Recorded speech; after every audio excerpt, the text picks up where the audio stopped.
नमस्कार। पृथ्वी कैसे घूमती है वो अहमदाबाद नरेंद्र मोदी स्टेडियम में देखने को मिला। ऐसी घूमी पृथ्वी कि बिल्कुल केकेआर के गेंदबाज यह टीम पूरी तरह से संतुलन खो बैठी और ऐसी खोई कि बिल्कुल मुकाबला एक तरफा हो गया। और उस मुकाबले में दिल्ली की टीम बहुत ही शानदार और खूबसूरत तरीके से बिल्कुल एक तरफा कर मुकाबले को जीत लिया है। पृथ्वी शॉ की बहुत ही शानदार पारी देखने को मिली, जबरदस्त पारी, विस्फोटक पारी, और दोनों ओपनर ने क्या खूबसूरत पारी खेलकर दिल्ली को जीत दिलाई है। और कहीं ना कहीं जो रन रेट का जो मामला आता है जब प्ले ऑफ में पहुंचने का, उसमें भी बहुत ज्यादा फायदा पहुंचाया है। स्वागत है आप सभी का रेनकोम स्पोर्ट्स पर। मैं संदीप।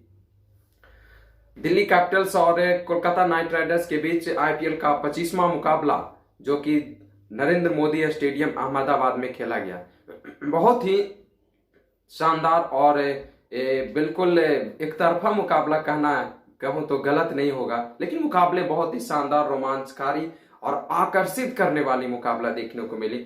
आक्रामक पारियां देखने को मिली, खास करके दिल्ली की तरफ से। दिल्ली कैपिटल्स के कप्तान ने टॉस जीता और पहले क्षेत्ररक्षण करने का फैसला किया और बहुत ही सही साबित हुआ। और जिस तरह से दिल्ली कैपिटल्स के अंदर गेंदबाजों की जो लय है, रिदम है, रफ्तार है और जो फॉर्म इस समय चल रहा है, उस साफ दिखा केकेआर के ऊपर। दिल्ली कैपिटल्स के दो गेंदबाज जो कि बेहतरीन गेंदबाजी करते हुए नजर आए, बल्लेबाजी करने के लिए आए सलामी जोड़ी के रूप में केकेआर टीम की तरफ से नीतीश राणा और शुभमन गिल। पारी की शुरुआत करते हैं, कोई खास अच्छी शुरुआत नहीं होती है और चौथे ओवर की चौथी गेंद पर ही नीतीश राणा आउट हो जाते हैं और अक्षर पटेल उन्हें कैच आउट करवा देते हैं, जो कि पावर प्ले में ही अक्षर को बुलाया था गेंदबाजी करने के लिए, और पहले विकेट का पतन होता है। उसके बाद आते हैं वहां पर राहुल त्रिपाठी बल्लेबाजी करने के लिए चौथे ओवर में आ जाते हैं। उनसे उम्मीद, क्योंकि पिछले सभी मैचों में अच्छी बल्लेबाजी की थी उन्होंने और बहुत ही शानदार पारी खेली थी, तो उनसे भी बहुत बढ़िया उम्मीद यहाँ पर, लेकिन वो इस मैच में खड़े नहीं उतर पाए और मात्र 19 रन बनाकर 17 गेंदों पर आउट हो जाते हैं और टीम का स्कोर उस समय 69 रन रहता है। और 10वीं ओवर की तीसरी गेंद पर राहुल त्रिपाठी आउट होते हैं और यहीं से बिल्कुल मोड़ खा जाती है, लचक जाती है टीम, लड़खड़ा सी जाती है, बिखर सी जाती है टीम। राहुल त्रिपाठी जैसे ही आउट होते हैं तो केकेआर के टीम के अंदर कहीं ना कहीं प्रही से प्री प्लान था कि इन गेंदबाजों के ऊपर हावी रहना है, आक्रामक अपनी पारी दिखाना है शुरुआत से ही। और वही इसी चक्कर में यह ओवेन मॉर्गन, जो कि पहले ही गेंद पर आकर बहुत ही जबरदस्त से स्ट्रोक खेलना चाहा दूसरी गेंद पर, और उसका खामियाजा ये हुआ कि एन मॉर्गन ललित यादव की गेंद को लॉन्ग ऑफ के ऊपर से खेलने की कोशिश की, एक्स्ट्रा कवर और लॉन्ग ऑफ के बीच से, और वहां पर खड़े स्टीवन स्मिथ ने भागते हुए कैच पकड़ लिया, जो कि बहुत ही शानदार दाईं ओर भागते हुए, और इस तरह से ओवेन मॉर्गन शून्य के आउट पर हो जाते हैं। और उसी ओवर के कहा जाए तो चौथी गेंद पर, यानी दूसरी गेंद पर 11वें ओवर के आउट होते हैं मॉर्गन, और चौथी गेंद पर नारायण आउट हो जाते हैं और ललित यादव को मिल जाता है दूसरा विकेट, और नारायण भी शून्य के स्कोर पर आउट हो जाते हैं। एक ऐसी गेंद जो कि चकमा देते हुए अंदर की तरफ आती है, बीट कर जाते हैं वहां पर नारायण और बोल्ड हो जाते हैं। बिल्कुल 11 ओवर में टीम बिखर गई थी, 4 विकेट गवा बैठी थी। अब लग रहा था कि यहां से टीम कैसे वापसी करेगी, कैसे स्कोर बेहतर कर पाएगी। इसी बीच शुभमन गिल, जो कि एक तरफ से मोर्चे संभाले रहते हैं, थोड़े स्ट्रगल कर रहे, लेकिन एक तरफ से विकेट को संभाले रखते हैं, सलामी जोड़ी के रूप में आते, वो बेहतर कहीं ना कहीं खेल दिखा रहे थे। और आगमन होता है रसेल का, और रसेल और शुभमन गिल के बीच देखा जाए तो छठे विकेट के लिए 27 रनों की साझेदारी हो ही चली थी कि यहाँ पर रनों की गति को तेज करने का प्रेशर साफ दिख रहा था। रसेल भी प्रयास कर रहे थे, लेकिन गेंद लग नहीं रही थी। और वहीं इसी चक्कर में एक ऐसी गेंद जो कि बिल्कुल नीची रही गेंद और धीमी रफ्तार की गेंद रही, और उसमें चांस लिया शुभमन गिल ने, और उसका खामियाजा ये हुआ कि शुभमन गिल ने लंबा ऊंचा स्ट्रोक खेला और सीधे जाकर स्टीवन स्मिथ के हाथों में कैच दे बैठे, और इस तरह से 82 रन स्कोर रहता है। 5वें विकेट के रूप में आउट होते हैं शुभमन गिल और 5 विकेट गिर जाते हैं। उसके बाद आते हैं कार्तिक का आगमन हो जाता है और कुल मिलाकर 13 ओवर खत्म हो चुके थे, 42 गेंद शेष रहते हैं। वहां पर जब पारी आगे बढ़ती है तो बहुत ही शानदार और घातक गेंदबाजी देखने को मिलता है। रसेल आ चुके थे, यही कारण है रसेल के कारण बुला लिया था रबाडा को गेंदबाजी के लिए दिल्ली कैपिटल्स के कप्तान। बहुत बढ़िया कहा जाता है फैसला। अवेश खान जो कि स्ट्राइकर गेंदबाज थे, ये दोनों घातक गेंदबाजों को लगा दिया मोर्चा पर। और इसका ये कारण हुआ कि वहां पर कोई बात नहीं चली, कोई चारा नहीं चला रसेल का और कार्तिक का, और पूरी तरह से बैकफुट पर नजर आए और स्ट्रगल करते रहे रन बनाने के लिए, काफी संघर्ष करते नजर आए। और पूरी तरह से टीम देखा जाए तो 13 ओवर में 16 ओवर में 109 रन बना लेती है और उसके बाद बचे हुए 24 गेंदों में पारी को आगे बढ़ाती है। लेकिन 17वें ओवर की दूसरी गेंद पर ही 109 के स्कोर पर छठे विकेट गिर जाते हैं कार्तिक के रूप में और आगमन होता है पैट कमिंस का। और वहां से बचे हुए 22 गेंदों में देखा जाए तो किसी तरह से पारी को आगे बढ़ाते हैं। और 19वें ओवर में रबाडा के ओवर में 2 चौके 1 छक्के जड़कर कहीं ना कहीं टीम का स्कोर एक जो लग रहा था कि बेहतर नहीं हो पाएगा, उसे 141 पर ले जा पहुंचाते 19वें ओवर में। और 20वें ओवर में फिर 13 रन निकालते हैं रसेल और कमिंस मिलकर और टीम को 20 ओवर में 154 के स्कोर पर ले जाकर खड़े करते हैं। यदि बल्लेबाजी की बात करें इस 154 की रनों में, तो 154 रन बनाने में 6 विकेट गंवाती है कोलकाता नाइट राइडर्स की टीम। पावर प्ले में 45 रन बनाती है, 1 विकेट गंवाती है। और वहीं 7 से 15 ओवर के बीच में 50 रन बनाती है और जो कि 4 बहुमूल्य विकेट गंवाते हैं, जो कि सबसे खराब खेल देखा जाए तो वो बीच के ओवर देखने को मिला, जो कि आमतौर पर ऐसे देखने को नहीं मिलते मिडिल ओवर में। यही कहीं ना कहीं केकेआर के लिए सबसे घटे का ओवर रहा। और अंतिम ओवर यानी कि 5 ओवर का जो डेथ ओवर एक तरह से होता है, उसमें कुछ अच्छा खासा रन बना, 59 रन बने। देखा जाए तो बहुत ही अच्छी बल्लेबाजी रही रसेल और कमिंस के अंतिम 2 ओवरों में, जिसके बदौलत 59 रन बने। बल्लेबाजी क्रम में देखा जाए तो नीतीश राणा 15 रन मात्र बनाए, 12 गेंदों में 1 चौका 1 छक्का। वहीं शुभमन गिल एक सफल बल्लेबाज, 38 गेंदों का सामना किया, 43 रन 3 चौके 1 छक्का लगाया। त्रिपाठी 19 रन बनाए, 2 चौके जड़े। मॉर्गन 0, नारायण 0 और साथ ही साथ दिनेश कार्तिक भी कुछ खास नहीं कर पाए, 14 रन ही बना पाए। और सबसे बेहतर बल्लेबाजी अंत में तेज तरार पारी अपने रसेल मसेल के बदौलत बर्थडे बॉय 45 रनों की पारी खेली 27 गेंदों में, जिसमें 2 चौके और 4 छक्के जड़े और कमिंस 11 रन बनाए। तो ये बल्लेबाजी क्रम में रही प्रदर्शन। वहीं गेंदबाजी देखा जाए तो अवेश खान 4 ओवर में 31 रन खर्च किए, 1 विकेट। इसके अलावा अक्षर 4 ओवर 32 रन 2 विकेट निकालते हैं। Lalit Yadav 3 over 13 run 2 wicket, जो कि इनका 1 ओवर काटा गया और उसकी जगह स्टोनिस को दिया गया। 1 ओवर 7 रन 1 विकेट उन्होंने निकाला, जो कि देना चाहिए था ललित यादव को, जो बेहतरीन गेंदबाजी कर रहे थे।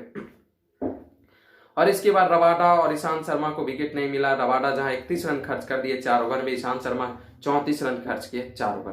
तो ये सूरत हाल रहा केकेआर के बल्लेबाजी के क्रम में विश्लेषण। अब मैं बात करता हूं दिल्ली कैपिटल्स की। दिल्ली कैपिटल्स की तरफ से ऐसी शुरुआत होती है, जब मैं शुरुआत में चर्चा किया कि पृथ्वी ऐसी घूमी कि कोलकाता नाइट राइडर्स के गेंदबाज संतुलन ही नहीं बना पाए। पूरी तरह से विस्फोटक पारी, शानदार पारी, तेज तरार शुरुआत होती है।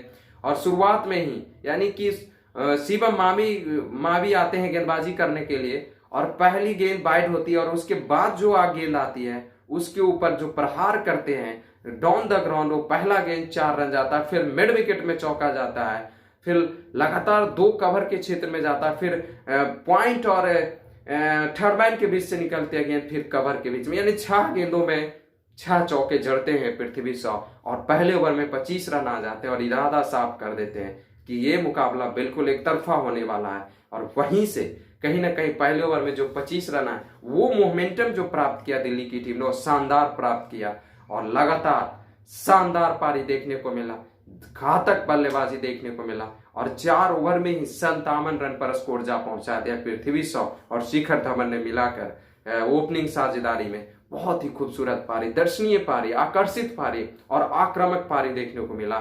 उसके बाद पावर प्ले खत्म होते हैं, पावर प्ले में 67 रन बनते हैं, दिल्ली की तरफ से कोई विकेट नहीं गंवाती है। फिर इसी तरह से पारी आगे बढ़ते चली जाती है और पारी बढ़ने के दौरान जहां वह 18 गेंदों में अर्धशतक पूरा कर लेते हैं पृथ्वी शॉ, उसके बाद 46 रन के स्कोर पर, अपने व्यक्तिगत 46 रन के स्कोर पर शिखर धवन LBW आउट हो जाते हैं पैट कमिंस की गेंद पर 14वें ओवर की 5वीं गेंद पर। और उस समय बिल्कुल टीम बुरी काम तमाम कर चुकी थी शिखर धवन की बल्लेबाजी। 132 पर पहला विकेट गिरता है और बहुत बड़ी साझेदारी होती है 132 रनों की पहले विकेट के लिए। और आपको मैं बता दूं, अब तक पावर प्ले में जो 67 रन बने वो सबसे मैक्सिमम रन बने, ज्यादा रन बने। अब तक कोई भी टीम इस आईपीएल में 67 रन नहीं बनाई है, 11 की औसत से बनाई है। दिल्ली की टीम बनाई थी इस मैच में और बहुत ही शानदार शुरुआत थी। कहते ना, जब शुरुआत आपकी अच्छी हो तो अंजाम भी अंत अच्छा ही होता है।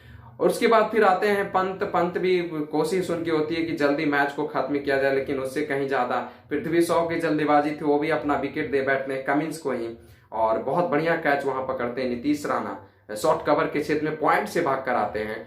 इसके बाद पंत भी आउट हो जाते हैं, लॉन्ग ऑन पर कैच दे बैठते हैं शिवम मावी को। उसके बाद फिर अस्टोनिश और हेटमायर मिलकर पारी को समाप्त करते हैं और पूरी तरह से टीम एक तरफा मुकाबला कर कुल मिलाकर 21 गेंद शेष रहते ही इस मुकाबले को जीत ले जाती है।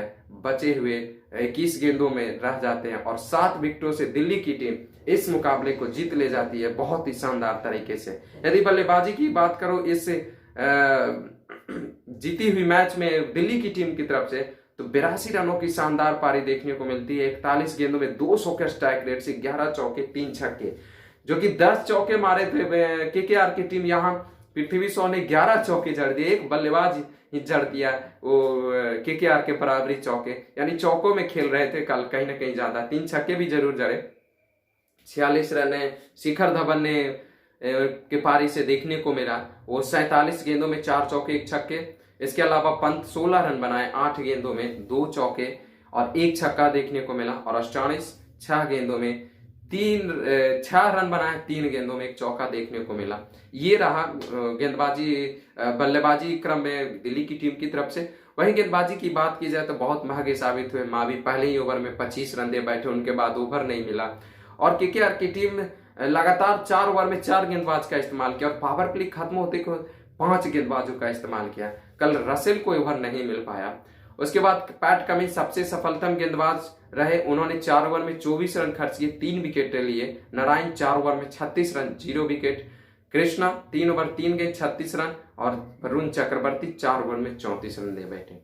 यदि मैं प्राइज की बात कर लूं तो भी वो परफेक्ट कैच स्टीवन स्मिथ है, सुपर स्ट्राइकर के जो प्राइज था वो मिला पृथ्वी शॉ को 200 का strike rate. Dream 11 game changer 117 point Prithvi Shaw. क्रैकेट 6 रसेल जो कि 87 मीटर का सबसे लंबा छक्का, 4 छक्के जड़े थे। ग्रेट पावर प्लेयर का प्राइज मिला पृथ्वी शॉ और man of the match Prithvi Shaw और of stocks valuable player Prithvi Shaw. ये सारे प्राइज मिले ज्यादातर पृथ्वी शॉ को। चलते चलते रिकॉर्ड की बात कर ले तो पृथ्वी शॉ ने आज 6 गेंदों पर 6 चौके जड़े। इससे पहले 2 बल्लेबाज और ये कीर्तिमान कर चुके हैं आईपीएल में। अजिंक्य रहाणे भारतीय खिलाड़ी जो कि रॉयल चैलेंजर्स बेंगलोर के खिलाफ 2012 में ये काम किया था, कारनामा किया था, कीर्तिमान किया था। इसके अलावा एक बल्लेबाज और 2013 में ल्यूक राइट ने ये पारी खेली थी इस तरह की, 6 गेंदों में 6 चौके जड़े थे। वहीं एक और मैं आपको रसेल बर्थडे बॉय की बात कर दूं तो T20 कैरियर में 6000 रन पार कर चुके हैं। और वहीं इससे पहले डेविड वार्नर भी चेन्नई के तरफ से खेलते हुए उन्हें 10,000 रन पूरे कर लिए थे T20 कैरियर में।